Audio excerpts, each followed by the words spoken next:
साल 1947 में जब आजाद भारत ने आंखें खोली, तब उसके सामने उम्मीदों का सवेरा भी था और बंटवारे के दंश का काला साया भी। भारत चुनौतियों पर भरे सफर का आगाज करने को तैयार था।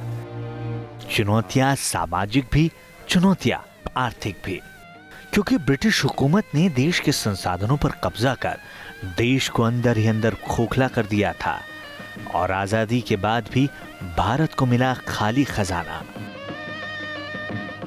फिर भी देश ने हार नहीं मानी और आर्थिक सीढ़ियों पर कदम बढ़ाने लगा। आजादी के 7 दशक बाद आर्थिक रफ्तार पर नजर डालें, उसमें कई उतार चढ़ाव आए हैं। बावजूद इसके देश की अर्थव्यवस्था अपने वतन के भरोसे पर अडिग है और दुनिया भर की नजरें भारत की अर्थव्यवस्था पर टिकी हैं। महाशक्तियां हिंदुस्तान के साथ कदम ताल करने को बेताब हैं। तो इसकी सबसे बड़ी वजह सबसे बड़े लोकतंत्र की आर्थिक ताकत है। देश का खजाना और उससे जुड़ी 125 करोड़ देशवासियों की उम्मीदें, उनका आज और आने वाला कल सब कुछ बजट पर निर्भर है। देश के अन्नदाता यानी हमारे किसानों की किस्मत से लेकर सरहद पर देश की हिफाजत करने वाली फौज, सबका लेखा जोखा बजट में होता है। बजट से तय होता है कि देश की अगली राह क्या है।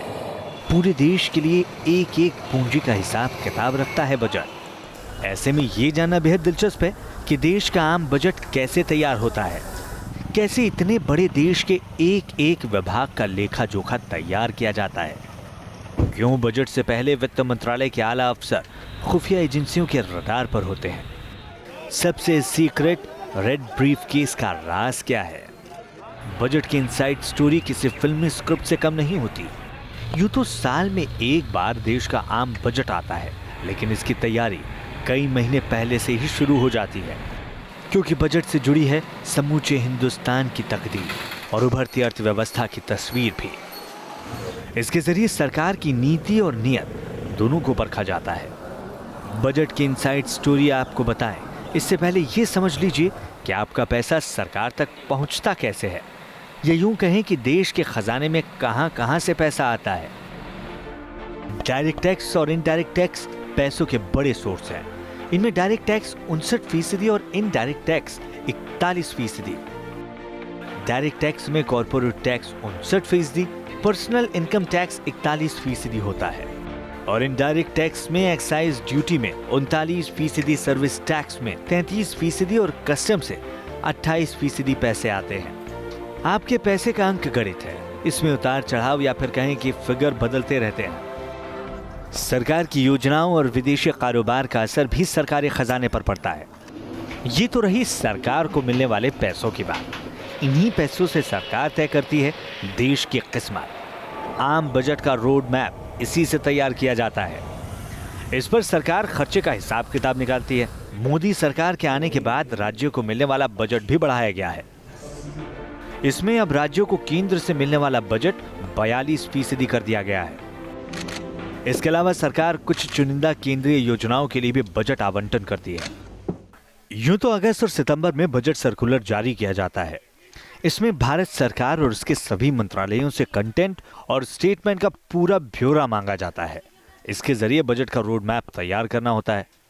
इसके बाद ये एजेंडा तय होता है कि किन मंत्रालय को कितना और कब कब बजट देना है। हर मंत्रालय अधिक से अधिक फंडिंग चाहता है। इस लिहाज से सितंबर और नवंबर में वित्त मंत्रालय के बजट डिवीजन में ज्यादा माथापच्ची करनी पड़ती है। दरअसल सरकार के एक साल की अनुमानित आमदनी और खर्च का लेखा जोखा होता है बजट। मंत्रालय और तमाम संगठन इस बजट के इंतजार में रहते हैं। इसमें वो भी चीज़ें शामिल की जाती हैं जो आपकी रोज़मर्रा की ज़िंदगी से जुड़ी होती हैं। इसके दाम भी बजट में तय किए जाते हैं। इसलिए बजट को काफ़ी गोपनीय रखा जाता है ताकि इसका खुलासा ना हो सके और जमाखोरों को इसके बारे में जानकारी ना मिल सके। फर्स्ट कट ऑफ बजट यानी बजट की पहली ड्राफ्ट कॉपी वित्त मंत्री के सामने रखी जाती है। फर्स्ट कट ऑफ बजट का पेपर लाइट ब्लू कलर का होता है। माना जाता है कि black ink light blue paper पर ज्यादा उभर कर सामने आती है। इसके बाद जनवरी में वित्त मंत्री राज्यों और तमाम संगठनों के साथ रायशुमारी करते हैं।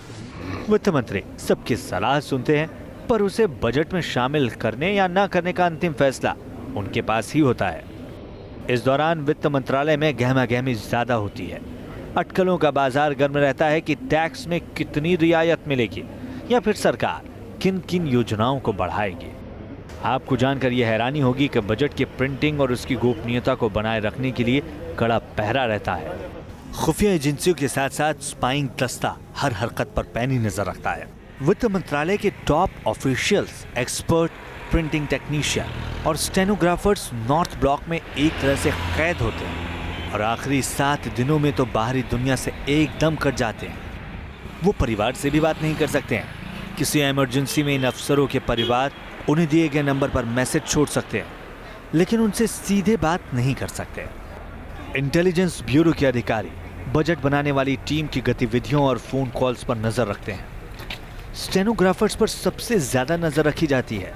साइबर चोरी की आशंका से बचने के लिए इन स्टेनो के कंप्यूटर नेशनल इंफॉर्मेटिक्स सेंटर यानी NIC सर्वर से अलग रहते हैं। एक powerful mobile jammer north block में कॉल्स को ब्लॉक करने और जानकारियों के लीक होने से बचने के लिए इंस्टॉल किया जाता है।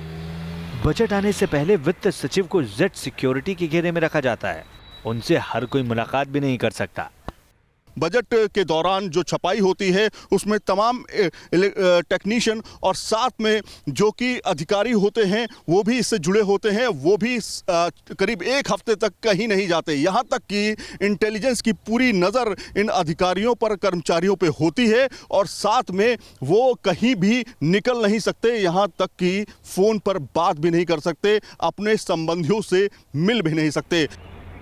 वित्त मंत्रालय के बेसमेंट में बजट डॉक्यूमेंट की प्रिंटिंग की जाती है। इस प्रिंटिंग प्रेस में लगभग 100 लोगों को बजट से 1 हफ्ते पहले पूरी जांच पड़ताल करके भेजा जाता है। प्रिंटिंग रूम में सिर्फ एक फोन होता है, जिस पर फोन इनकमिंग तो होती है लेकिन आउटगोइंग नहीं, यानी कोई भी शख्स बजट की लाइंस को लीक नहीं कर सकता। लेकिन बजट के प्रिंटिंग से पहले एक खास रस्म अदायगी होती है। जी हाँ, ये है हलवे की रस्म। ये परंपरा लंबे वक्त से चली आ रही है। इसमें एक बड़ी कढ़ाई में हलवा बनाया जाता है और मंत्रालय के पूरे स्टाफ को परोसा जाता है। दरअसल देश में ये मान्यता रही है कि किसी भी शुभ काम का आगाज मीठे से होना चाहिए। लिहाजा वित्त मंत्री देशवासियों के बजट को प्रिंट कराने से पहले अपने महकमे का मुंह मीठा कराते हैं। नॉर्थ ब्लॉक ऑफिस में हलवा बांटकर बजट दस्तावेजों की सफाई की शुरुआत की जाती है। ये एक पुरानी परंपरा है जो कई सालों से चली आ रही है। ये हलवा सेरेमनी कढ़ाई में बनाया गया एक हलवा होता है जिसे सभी कर्मचारियों में बांटा जाता है और ये सभी कर्मचारी अपने घर यानी बजट पेश होने तक अपने घर भी नहीं जा सकते, यहाँ तक कि अपने लोगों से उस दौरान बात भी नहीं कर सकते। काफ़ी गोपनीयता बढ़ती जाती है और इस हलवा सेरेमनी के साथ शुरू हो जाती है कुल मिलाकर बजट की तैयारियां और उसकी प्रिंटिंग। बजट तैयार करना सिर्फ वित्त मंत्रालय का काम नहीं है। इसके लिए कम से कम 5 और मंत्रालयों के अधिकारी और अलग अलग सेक्टर के एक्सपर्ट वित्त मंत्रालय के अधिकारियों की मदद करते हैं। मसलन कानून के जानकार पूरे बजट को पढ़ते हैं और बताते हैं कि कहीं एक भी शब्द संविधान के बाहर तो नहीं है। यह काम कानून मंत्रालय के जिम्मे होता है। इसलिए वित्त मंत्री जब बजट भाषण पढ़ने संसद में जाते हैं तो अपना मरून रंग का ब्रीफ केस फोटोग्राफर्स को दिखाते हैं। उस ब्रीफ केस की अहमियत यही है कि उसके अंदर देश का सबसे गोपनीय दस्तावेज बंद होता है। वित्त मंत्री का भाषण सबसे सीक्रेट दस्तावेज है। यह बजट आने के 2 दिन पहले देर रात में प्रिंटर्स को सौंपा जाता है।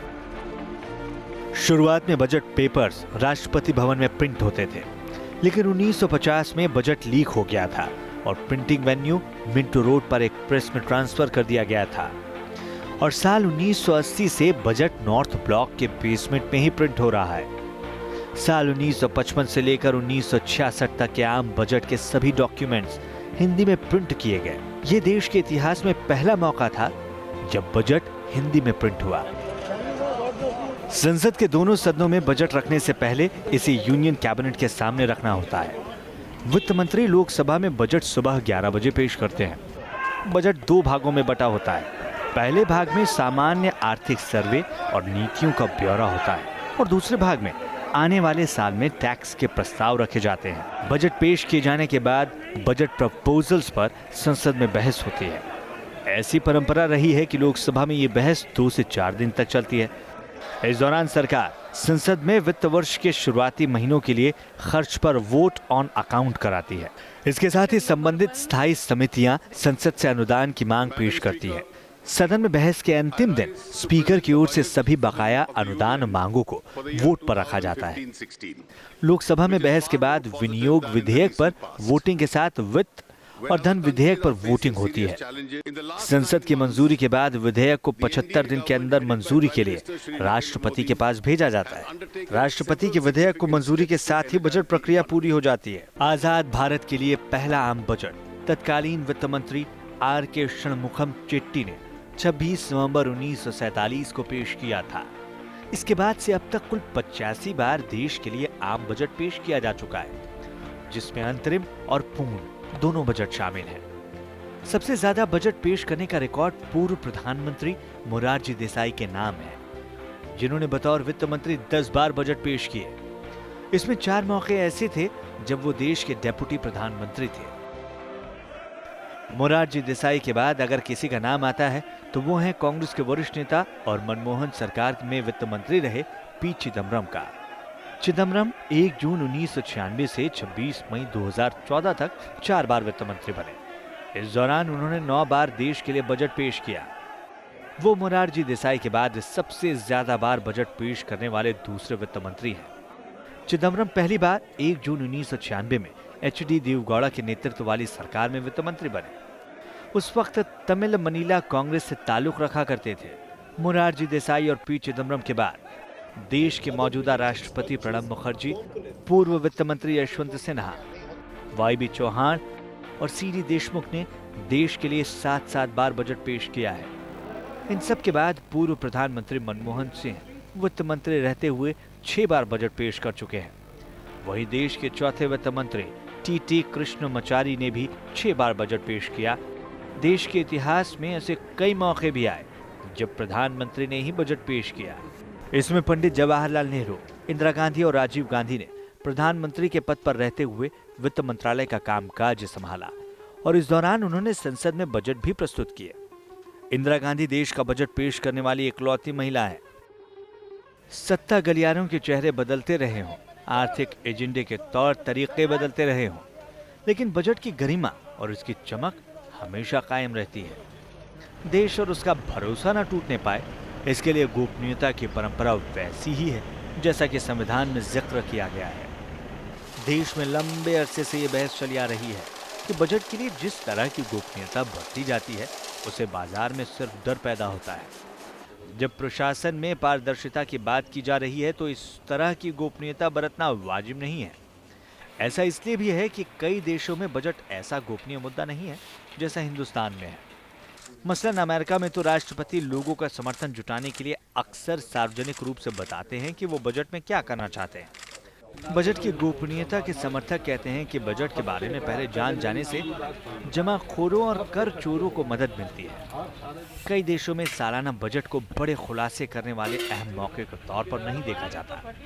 इसे सरकारें साल भर का लेखा जोखा पेश करने और ये बताने के लिए इस्तेमाल करती हैं कि अगले साल कहां और किस तरह वो पैसा खर्च करना चाहती है। लेकिन कब, क्या और कहां खर्च करना है, इसका फैसला साल के किसी भी वक्त हो सकता है। Team news nation.